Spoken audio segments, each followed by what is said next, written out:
Alors, l'Institut, en quelques chiffres, l'Institut, il est sur l'île des Ambiers, c'est donc en face de Sifour, dans la commune du Var.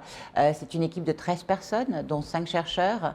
Et là, l'actualité de l'Institut, c'est une nouvelle plateforme de recherche, une nouvelle station marine, qui va être totalement dédiée à l'amélioration de l'exploitation des ressources. C'est-à-dire qu'aujourd'hui, on gâche terriblement la ressource naturelle, parce que depuis le paléolithique, la pêche, le principe de la pêche n'a pas évolué.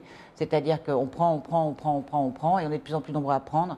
Et malheureusement, on est dans un milieu qui change. L'océan change. Il n'y a pas que le climat qui change. Hein. L'océan et le climat, c'est totalement lié. L'océan change. Il y a moins d'oxygène. Il va y avoir des différences de température, de nutriments. Tous les prédateurs ont été capturés. Donc, il y a de moins en moins les pélagiques vont sortir. Enfin, voilà, c'est-à-dire qu'on a déséquilibré les chaînes, on a déséquilibré le milieu, on a pollué l'océan, on a pollué l'air, voilà.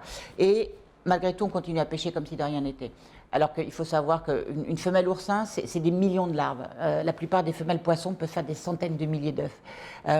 Voilà, si vous pensez à les élever de façon radicalement différente, en étant totalement durable et en évitant de nourrir les poissons avec des farines de poisson. Voilà. C'est-à-dire qu'en fait, notre but aujourd'hui, pour reprendre la très belle phrase de Manuel Delannoy, c'est de réconcilier notre technosphère avec la biosphère. Voilà.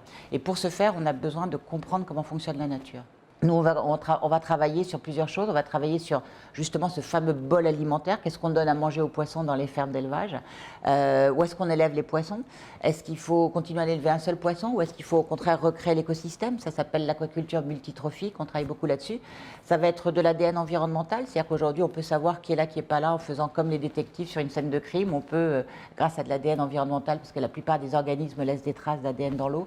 Voilà, donc aujourd'hui c'est comment mettre la connaissance interdisciplinaire au service d'une meilleure compréhension et d'une meilleure transition pour préserver la biodiversité marine.